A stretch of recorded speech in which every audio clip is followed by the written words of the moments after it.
ठीक आहे चल. आम्ही डिफेन्स घेतलंय की जे काय झालंय प्रकरण झालंय ते कन्सेंटने झालंय, दोघांच्या मर्जीने झालंय असं आरोपींचं म्हणणं आहे.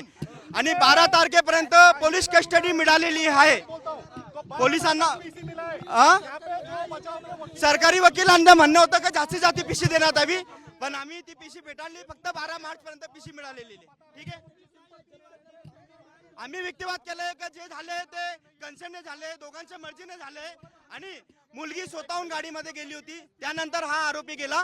आरोपीचं म्हणणं असं आहे की दोघांच्या मर्जीने संबंध झालेले आहेत, त्याने बलात्कार केलेला नाहीये असं आरोपींचं म्हणणं आहे.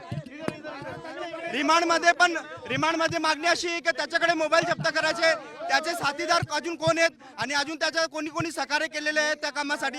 म्हणून या कारणासाठी त्यांनी पीसी मागितली. म्हणून मेहरबान कोर्टाने 12 तारखेपर्यंत पीसी दिलेली आहे. ठीक आहे.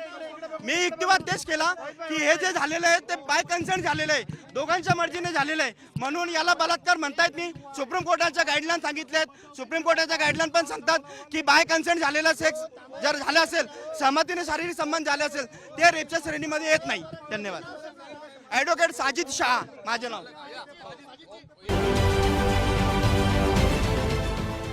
देश विदेशातील प्रत्येक घडामोडींचे लाईव्ह अपडेट मिळवण्यासाठी आता साम टीव्हीच्या सर्व सोशल मीडिया प्लॅटफॉर्मला लाईक, फॉलो आणि सबस्क्राईब करा. तसंच सर्व नोटिफिकेशनसाठी बेल आयकॉन प्रेस करायला विसरू नका.